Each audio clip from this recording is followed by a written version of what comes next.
विधानसभा विरोधी पक्षनेतेपदासाठी भास्कर जाधव यांच्या नावाचं पत्र उद्धव ठाकरेंकडून विधानसभा अध्यक्ष राहुल नार्वेकर यांना पत्र सुपूर्द. विधानसभा विरोधी पक्षनेतेपद ठाकरेंची शिवसेना आणि आम्हाला 2.5 वर्ष मिळावं राष्ट्रवादी शरद पवार पक्षाची मागणी. तर विधान परिषद विरोधी पक्षनेतेपदासाठी काँग्रेस आग्रही सूत्रांची माहिती. विरोधी पक्षनेतेपदासाठी 2.5 वर्षांचा कोणताही फॉर्म्युला नाही उद्धव ठाकरे यांच्याकडून स्पष्ट. मंत्री धनंजय मुंडेंचा अखेर मंत्रिपदाचा राजीनामा. धनंजय मुंडेंनी त्यांच्या पीए मार्फत मुख्यमंत्री फडणवीस यांच्याकडे सोपवला राजीनामा. मुख्यमंत्री फडणवीसांनी धनंजय मुंडेंचा राजीनामा स्वीकारला. मुंडेंना पदमुक्त केलं. फडणवीसांची पहिली प्रतिक्रिया. नैतिकतेच्या मुद्द्यावर धनंजय मुंडेंनी मंत्रिपदाचा राजीनामा दिला. अजित पवारांची माध्यमांना प्रतिक्रिया.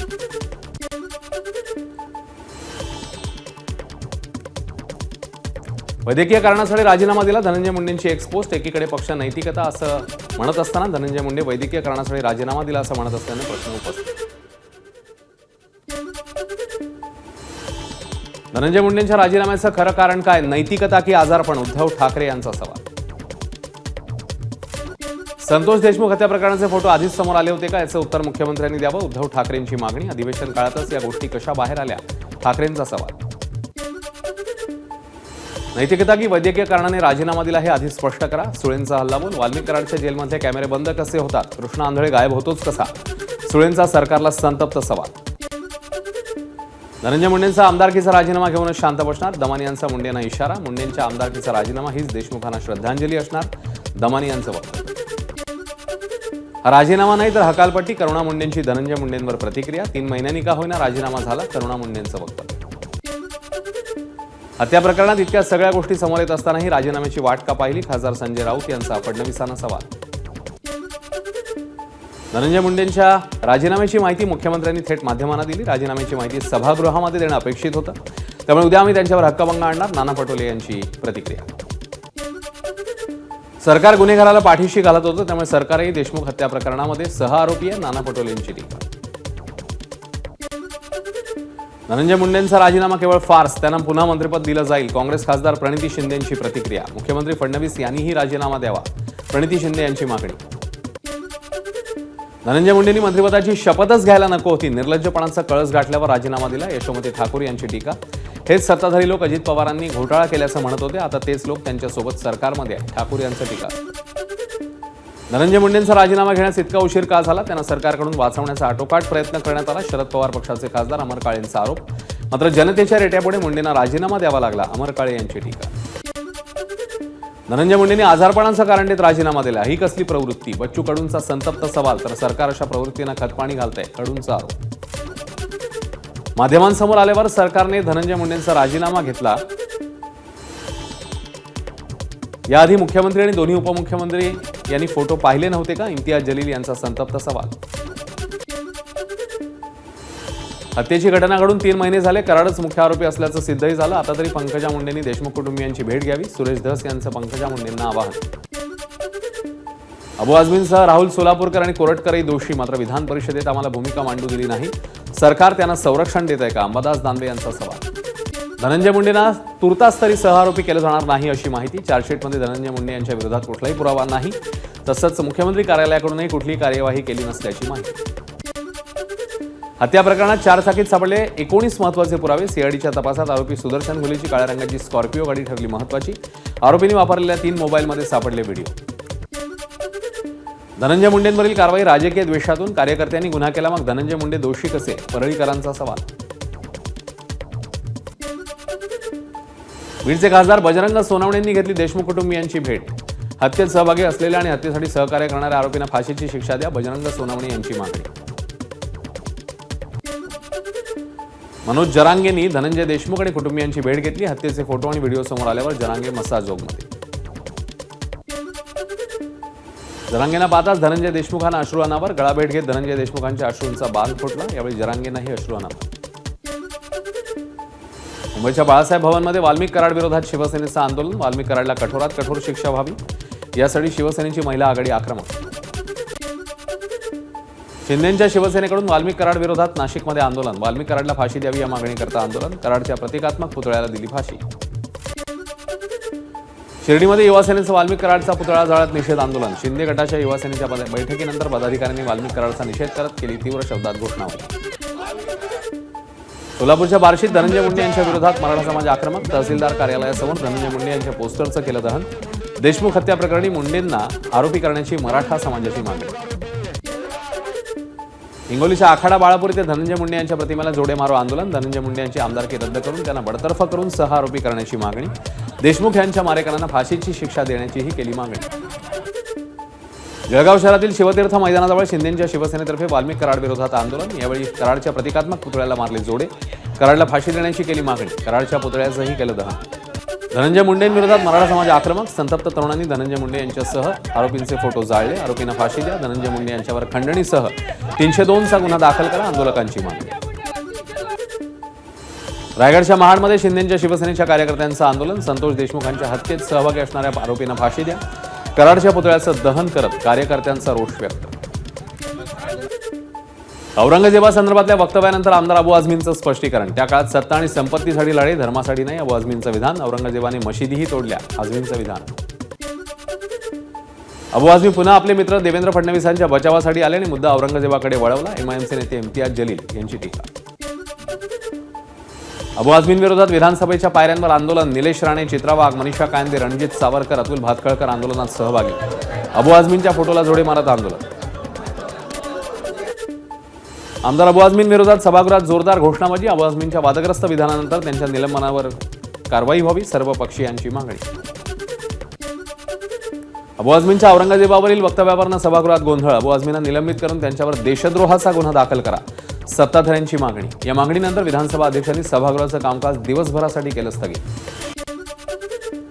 औरंगजेबाचं समर्थन करणाऱ्याला माफी नाही. अबू आझमींवर निलंबनाची कारवाई व्हायला हवी. उपमुख्यमंत्री एकनाथ शिंदे यांनी सभागृहात मागणी करत व्यक्त केला निषेध. अबू आझमींवर निलंबनाची कारवाई केली पाहिजे. चर्चेत राहण्यासाठी ते वारंवार असे आरोप करतात. मंत्री उदय सामंत यांची टीका. ज्यांना औरंगजेबाबद्दल प्रेम आहे त्यांनी स्वतःच्या घरात औरंगजेबाची कबर बांधावी. नवनीत राणांची अबू आझमींवर टीका. संभाजी महाराजांवर क्रूर अत्याचार करणाऱ्या औरंगजेबाची कबर संभाजीनगरमधून उखडून टाकायला हवी असंही केलं वक्तव्य. अबू आझमी यांच्यावर देशद्रोहाचा गुन्हा दाखल झाला पाहिजे अशी मागणी असून उद्याही हा मुद्दा लावून धरू. संजय शिरसाट यांची प्रतिक्रिया. अबू आझमींनी औरंगजेबाविषयी केलेलं वक्तव्य कोट्यवधींची प्रॉपर्टी वाचवण्यासाठी केलं. भारतीय जनता पक्ष संकटात असताना तिला वाचवण्यासाठी अबू आझमी यांनी वक्तव्य केलं. इम्तियाज जलील यांची टीका. अबू आझमींवर कारवाईची आदित्य ठाकरेंची मागणी. शिवरायांचा अपमान करणाऱ्या कोरटकर आणि सोलापूरकरवरही कारवाई करा. आदित्य ठाकरेंची मुख्यमंत्र्यांकडे मागणी. अबू आझमी सारख्या माणसाला औरंगजेबाच्या कबरीच्या बाजूला झोपवायला हवं. मंत्री नितेश राणेंचं वक्तव्य. औरंगजेबाबद्दल एवढं प्रेम असणाऱ्यांना फक्त निलंबनाची कारवाई करणार का? राणेंचा सवाल. औरंगजेबाचं वक्तव्य अबू आझमींनी मागे घेतलं. वक्तव्याची तोडमोड करून दाखवण्यात आली. इतिहासकारांनी औरंगजेबाबाबत जे लिहिलंय तेच बोलून दाखवलंय. अबू आझमी यांचं स्पष्टीकरण. सपा आमदार अबू आझमींवर निलंबनाची कारवाई होण्याची शक्यता. औरंगजेबाचं उदात्तीकरण वक्तव्य बोलणार. मुख्यमंत्री, उपमुख्यमंत्री, विधानसभा अध्यक्ष, सभापती यांच्या बैठकीत निर्णय. विश्वसनीय सूत्रांची माहिती. स्थानिक स्वराज्य संस्थांच्या निवडणुकांसंदर्भातली सुनावणी आता आणखी लांबणीवर. सुप्रीम कोर्टातली याचिकेवरची सुनावणी आता 6 मे रोजी होणार. धुळे जिल्हा न्यायालयाचे जयकुमार रावल यांना दणका. खोट्या कागदपत्राच्या आधारे माजी राष्ट्रपतींची जमीन हडप केल्याचा आरोप करत जमीन परत करण्याचे न्यायालयाचे आदेश. स्वारगेट लैंगिक अत्याचार प्रकरणी पीडित तरुणीचा न्यायालयात नोंदवला जबाब. तर आरोपी दत्तात्रय गाडेची ससून हॉस्पिटलमध्ये लैंगिक क्षमता चाचणी. नागपुरात मध्यवर्ती बसस्थानकावर महिलांशी लगट करण्याचा प्रयत्न करणाऱ्या एकाला अटक. बसस्थानकावरील सुरक्षा रक्षकाने आरोपी तरुणाला पकडून गणेशपेठ पोलिसांच्या ताब्यात दिलं. मुंबईतल्या महत्त्वाच्या रेल्वे स्थानकांवरील आपत्कालीन वैद्यकीय केंद्र बंद. प्रवासी वैद्यकीय सेवेपासून वंचित. प्राथमिक उपचार किंवा तातडीच्या उपचारांसाठी प्रवाशांना रेल्वे परिसरातून बाहेर जावं लागत असल्याचं चित्र. मुंबईत लोकल प्रवाशांच्या सुरक्षेकरता 4 नवीन रेल्वे पोलीस ठाणे स्थापन करण्याच्या प्रस्तावाला गृह विभागाची मान्यता. आसनगाव, अमरनाथ, भाईंदर आणि लोकमान्य टिळक टर्मिनस येथे नवीन रेल्वे पोलीस ठाणे स्थापन होणार. न्यू इंडिया कोऑपरेटिव्ह बँक घोटाळा प्रकरण. भानू दाम्पत्यच घोटाळ्याचे मुख्य सूत्रधार. न्यू इंडिया बँकेच्या 6 संचालकांचा जबाब. हिरेन भानू अबुधाबीला तर गौरी भानू थायलंडला पळाल्याची माहिती. मालेगावातील बोगस जन्मदाखले प्रकरण. ॲडव्होकेट शिशिर हिरे यांची सरकारी वकील म्हणून नियुक्ती. माजी खासदार किरीट सोमय्या यांच्या तक्रारीवरून गुन्हे दाखल. हिंसाचार प्रकरणी कोरेगाव भीमा चौकशी आयोगाला पुन्हा एकदा मुदतवाढ. 31 मे पर्यंत मुदतवाढ असणार. आतापर्यंत जवळपास 20 वेळा चौकशीला मुदतवाढ दिल्याची माहिती. मुंबईच्या वरळी सिलिंगवर भरधाव वेगात गाडी चालवल्यानं 24 वर्षीय मुलावर गुन्हा दाखल. अपघाताला कारणीभूत ठरल्यामुळे प्रकरणी पोलिसांनी केली कारवाई. अपघातात जीवितहानी नाही, गाडीचं मात्र नुकसान. रायगड इथल्या ताम्हिणी घाटात कार आणि एसटीचा भीषण अपघात. दोघांचा मृत्यू, 3 जण जखमी. कार चालकाचा वाहनावरचा ताबा सुटल्यानं अपघात झाल्याची माहिती. नाशिकच्या साईनाथ नगर भागातील फर्निचर दुकानाला भीषण आग. लाखो रुपयांचं साहित्य जळून खाक. भीषण आग लागल्यानं परिसरात बघ्यांची मोठी गर्दी. पुण्याच्या साई इंडस्ट्रियल एरियामध्ये कंपनीत आग आटोक्यात आणण्याचं काम सुरू. जळगाव शहरातील प्रलंबित नागरी सुविधांबाबत काँग्रेसच्या वतीने जळगाव महापालिकेसमोर जोरदार निदर्शनं. नागरिकांच्या मागण्या मान्य न झाल्यास भविष्यात तीव्र आंदोलनाचा इशारा. महायुती सरकार विरोधात काँग्रेसचं धरणं आंदोलन. गोंदिया शहरातील गांधी प्रतिमेसमोर महायुती सरकारच्या विविध धोरणांचा केला निषेध. शेतकऱ्यांच्या विविध मागण्यांसाठी अमरावतीत काँग्रेसचं धरणं आंदोलन. काँग्रेस नेत्या यशोमती ठाकूर, खासदार बळवंत वानखेडे आंदोलनात सहभागी. आश्वासन देऊनही शेतकऱ्यांची कर्जमाफी केली नाही, काँग्रेसचा आरोप. सिंधुदुर्गात शेतकऱ्यांना त्रास देणाऱ्या वन्य प्राण्यांचा बंदोबस्त करण्याच्या मागणीसाठी भारतीय किसान संघाचा जिल्हाधिकारी कार्यालयावर मोर्चा. शेतकऱ्यांच्या नुकसान भरपाईचीही केली मागणी. कोकणात शिमगोत्सवानिमित्ताने काही गावांमध्ये पालखी सजवणं आणि देवाला रूपं लावण्यास सुरुवात. मिरजोळे गावात पारंपरिक ढोल ताशांचा गजर करत देवाला लावली जात आहेत रूपं. महिनाभरात उत्सव सुरू होणार. पंतप्रधान मोदींनी गुजरातमधल्या वंतारा वन्यजीव केंद्राला दिली भेट. यावेळी मोदींनी विविध प्राण्यांना निहाळलं. 6 मार्चला पंतप्रधान मोदी उत्तराखंडच्या दौऱ्यावर. मुखवा इथे पंतप्रधान करणार गंगापूजन. पंतप्रधान मोदींच्या 2 रशिया दौऱ्यांवर 15 कोटी रुपयांहून अधिकचा खर्च. तर अबुधाबी दौऱ्यासाठी सुमारे 5 कोटी खर्च झालेत. माहिती अधिकारांतर्गत बाब उघड. दिल्ली विधानसभा निवडणुकीतील पराभवानंतर आम आदमी पक्षाचे प्रमुख अरविंद केजरीवाल 10 दिवस विपश्यना करणार. पंजाबमधल्या होशियारपूर येथे ज्ञान केंद्रात 5 मार्च ते 15 मार्च या काळात विपश्यना योग केंद्रात ध्यान करणार. सेबीच्या माजी अध्यक्षा माधवी पुरी बुस यांना हायकोर्टाचा दिलासा. गुन्हा नोंदवण्याच्या आदेशाला 4 आठवड्यांची स्थगिती. मुंबईतल्या विशेष न्यायालयाने एसीबीला दिले होते गुन्हा नोंदवण्याचे आदेश. एखाद्याला मिया तिया किंवा पाकिस्तानी म्हणणं वाईट असू शकतं, परंतु भारतीय दंडविधान कायद्याच्या कलम 298 अंतर्गत धार्मिक भावना दुखावल्याचा गुन्हा होऊ शकत नाही. एका याचिकेप्रकरणी सर्वोच्च न्यायालयाचा निकाल. भारतातली पहिली हायड्रोजन ट्रेन मार्च 2031 मध्ये धावण्याची शक्यता. ही रेल्वे 89 किलोमीटर लांबीच्या जिंद सोनीपत विभागात धावण्याची शक्यता. भारत ऑस्ट्रेलिया सामन्यावेळी टीम इंडियाने हातावर बांधल्या काळ्या फिती. दिवंगत फिरकी गोलंदाज पद्माकर शिवलकर यांना आदरांजली वाहण्यासाठी बांधल्या काळ्या फिती. एबीपी माझा, उघडा डोळे बघा नीट.